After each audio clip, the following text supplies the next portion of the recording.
Every morning, in every corner of Britain, life begins on a screen. A phone unlocked in the dark, a search typed before breakfast, a message sent before the kettle has boiled. We book our appointments online, we pay our bills online, we look for work online. We talk to our families, we access our health records, we apply for the things we need online. The digital world is not something that happened quietly in the background. It became the world. But not for everyone. For millions of people across the United Kingdom, that world remains just out of reach. Not because they lack intelligence, not because they lack drive, but because no one ever taught them how. In Croydon, one program decided to change that.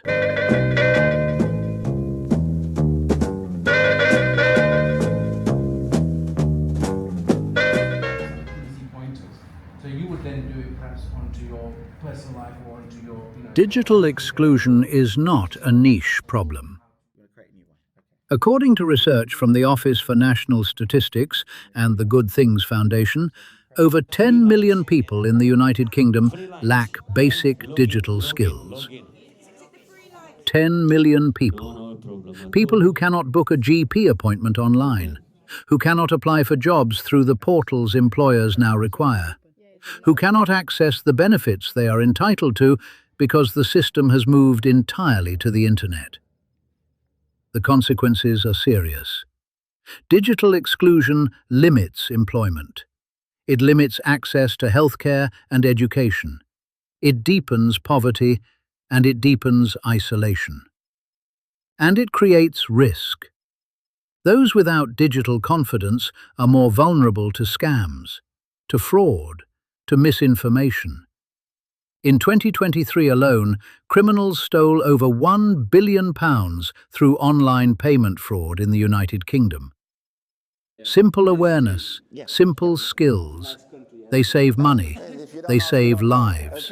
In Croydon, as in every part of Britain, the people most affected are often those with the fewest options. Older residents who grew up before the internet, refugees and asylum seekers navigating an unfamiliar country with limited language support. Unemployed people trying to re-enter a world of work that has changed beyond recognition.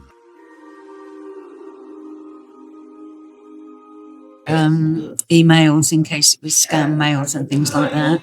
But after the course, I feel a lot more confident now on what to look for and check email addresses and where they're coming from and make sure the format is in the right place before you open it up. Fake phone calls, emails and text messages, fake links. Don't be quick to fill in, one of them fake forms like tap links and stuff. Don't be quick to tap a link and even just a simple text because you never know what's going to happen. So if it seems suspicious, don't answer it. Even delete it even. Like it didn't happen. Be very careful about spam calls and spam emails, and keep your details close to you. I think for now, with inclusion in the digital hub training, I've been able to equip with a lot of ideas that I can use to defend myself or to protect myself from these scammers. So I'm a bit safe now, because I know a lot how to navigate my device and to protect myself with password and other stuff. So I'm a bit okay. I'm very confident now. One person said they'd had thousands of pounds taken out of their account, and to actually meet someone that's actually experienced it and talking about what had happened to him was a good lesson for me. Just be more wary of any form of communication, text, phone, calls, emails, even not door knockers.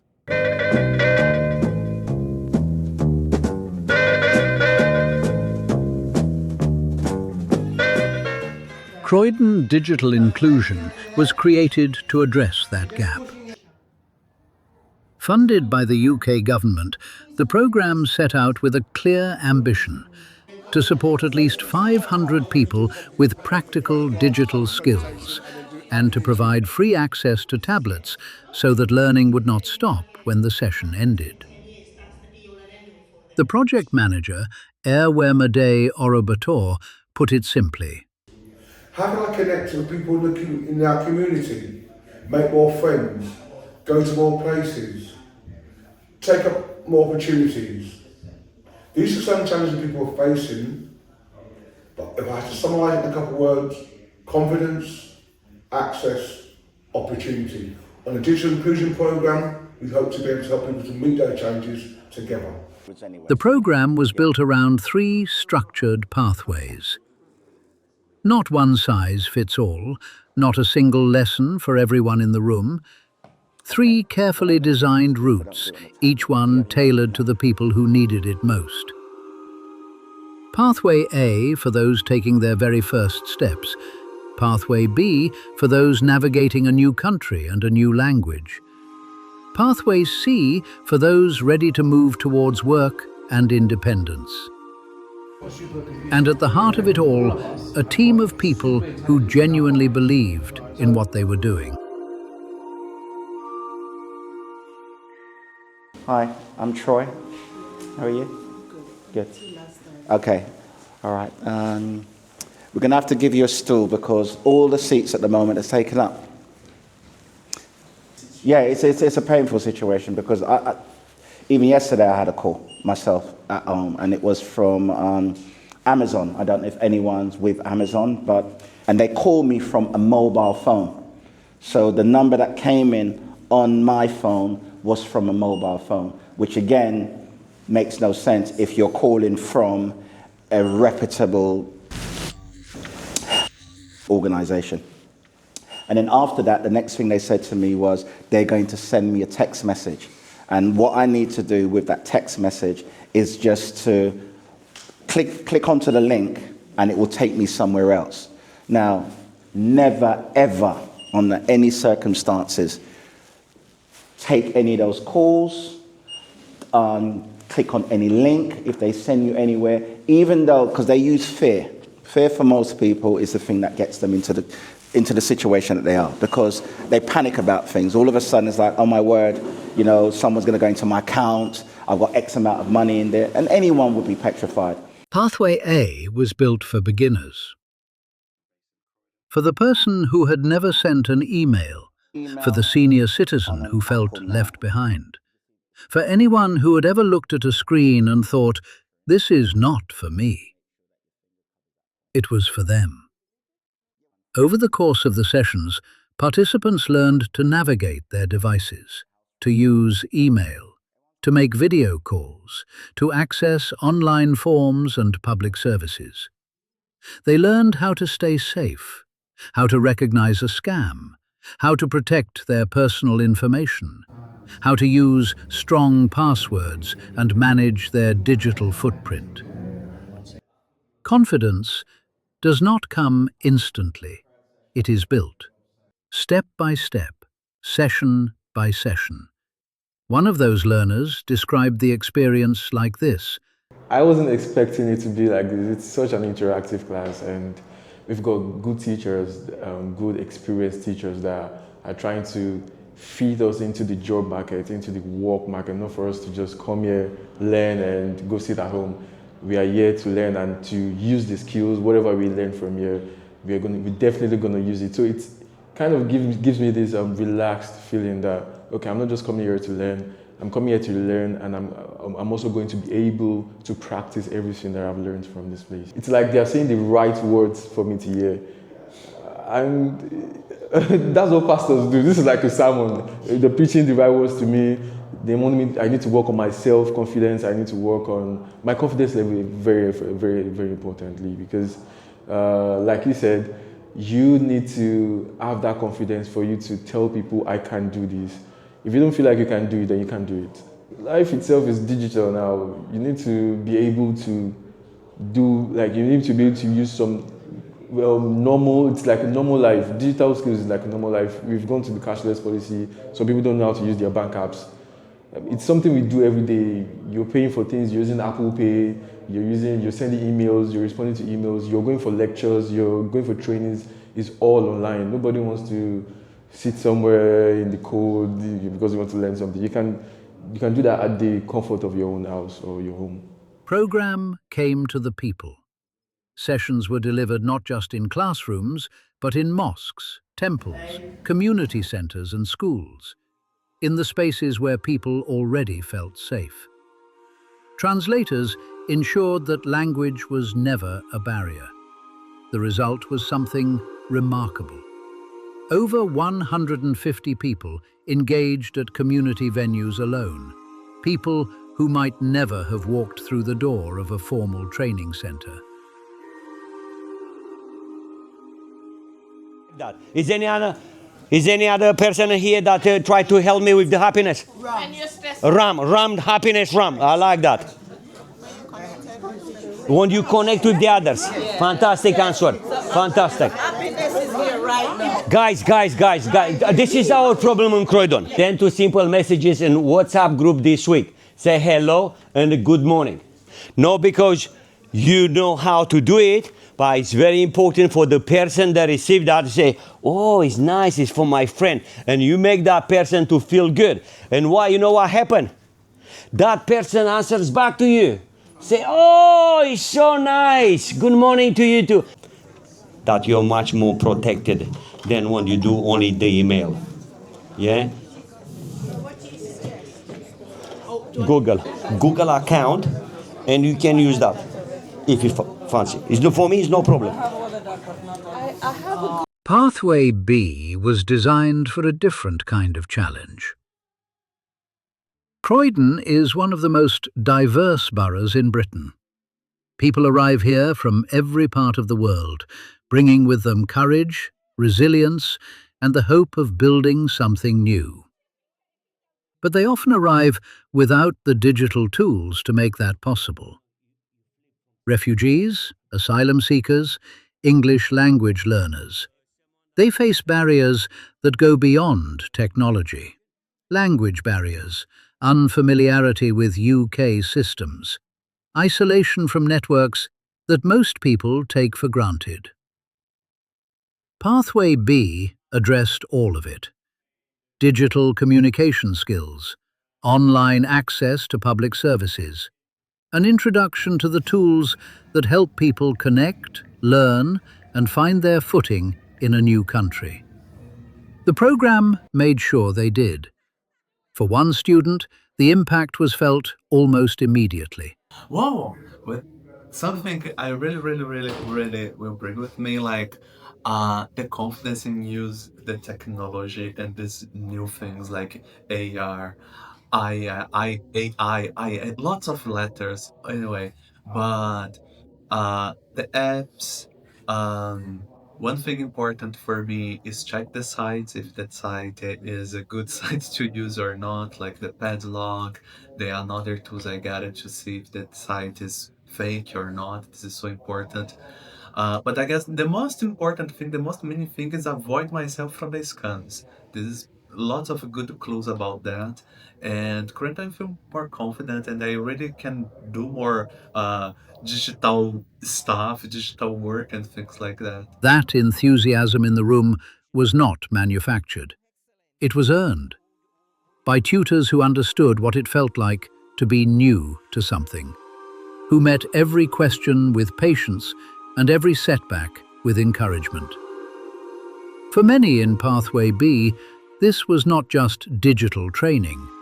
It was their introduction to something larger, a community, a network, a sense that they belonged here.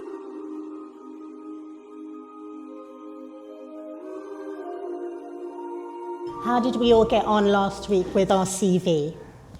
Last week was a CV and AI support. How did we all get on? But there's still work to be done. I think with a CV, it's never, as you all know, we always have to tailor our CV to the roles that we're applying for. So if you see a CV for a bank manager, you're not going to use your IT support CV to apply for that role. So you'll tailor that CV. But as it happens, sometimes you could have 4 CVs that match somewhat of a bank manager, bank executive role. So tailoring our CV is very important. So lots of organisations use various tools to advertise for jobs. You've got Reed, you've got CW Jobs, but it depends on the role that you want. If it's IT focused, then CW Jobs is a great one. Find for Jobs, Fish for Jobs, there's so many of them. So today we're going to be looking at how to assist you with your job search, the tools that you can use, the kind of words that you could put on your CV that would make the job come out when it's been advertised on the job board. Pathway C was built for progress. For the person who had developed their confidence, who was ready to move forward, who needed the specific, practical skills that today's employers actually require. CV building, online job searches, digital productivity tools, professional communication, interview preparation. These were not abstract lessons. They were the tools that opened doors. Notably, for a student who attended Pathway C. Hello, my name is Tanya Ishak. I've been coming to the Croydon Smile Hub since the 5th of January. I've done Pathway C employment sessions. I had an interview with Clip and Climb Croydon on Tuesday this week, and I had to present myself with a partner that I haven't met before, and then I had to present myself again in a group session. The owner gave us a scenario, and I received a call yesterday basically saying that I've got the job. And I just wanted to give a huge thank you for the sessions that they've helped me with, and the advice and the interview skills they've given me. And a big thank you to the team as well. So thank you. She got the job. 3 words. 3 words that contain everything this program set out to achieve. The Department for Work and Pensions played a significant role in supporting recruitment to this pathway, recognizing that digital skills are no longer an advantage in the modern labour market. They are a requirement. Christine Kahinde, Learning and Pathways mentor, developed an accelerator program to ensure that no participant was left behind. Structured catch-up sessions on Mondays with additional classroom support available throughout the week. Because the program understood something important. Life gets in the way. Work, family, illness, responsibility. The accelerator was the program's answer to all of it.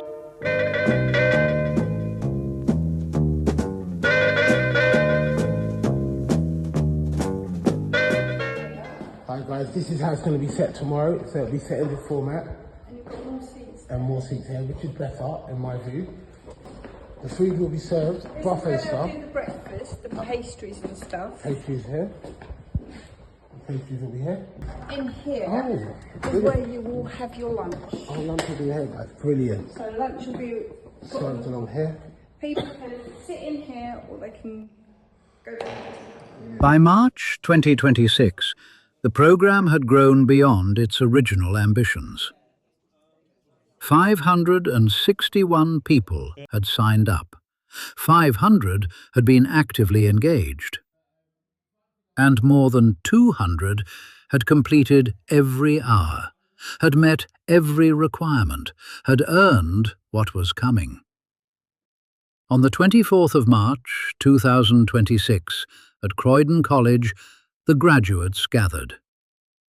Some came in their finest clothes. Some brought their families. All of them had earned the right to be there. This was not a formality. This was a recognition of real effort, real change, real courage.